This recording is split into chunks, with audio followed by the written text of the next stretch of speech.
ప్రార్థన లేని జీవితం ఎంత ప్రమాదకరమో తెలుసా మిత్రమా? అది ఊపిరి ఆగిపోయిన శవం లాంటిది.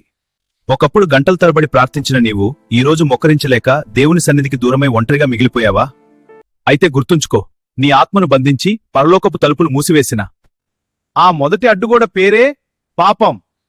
ఇదిగో వాక్యం చెబుతోంది, మీ పాపములు ఆయన ముఖమును మీకు మరుగుపరచెను గనుక ఆయన ఆలకింపకున్నాడు.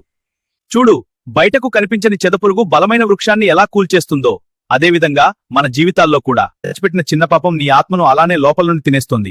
జాగ్రత్త, భయపడకు. నీ అతిక్రమమేంటో ఎవరికీ చెప్పక్కర్లేదు. కాని ఇప్పుడే దేవుని పాదాలు పట్టుకుని నీ పాపాన్ని ఒప్పుకో. ఆయన నిన్ను క్షమిస్తాడు. యేసు రక్తము ప్రతి పాపము నుండి నిన్ను కడిగి పవిత్రపరుస్తుంది. నీ సొంత బలంతో పడగొట్టలేని ఆ పాపపు గోడల మధ్య బందీవై అలసిపోయావా? అయితే నీకోసం కన్నీరు కార్చి నిన్ను దేవుని వైపు నడిపించే నీ సంఘ కాపరి ప్రార్థన సహాయం తీసుకో. ఇప్పుడే దేవుని మీద ఆధారపడి కేవలం ప్రే ఫర్ మీ అని కామెంట్ చేయి. మనమందరం కలిసి పోరాడి ప్రార్థిద్దాం. ఇలాంటి మరిన్ని వీడియోల కోసం మన క్రిస్టియన్ 2.0 ఛానల్ ని సబ్స్క్రైబ్ చేసుకోండి. మరో వీడియోతో కలుద్దాం. God bless you.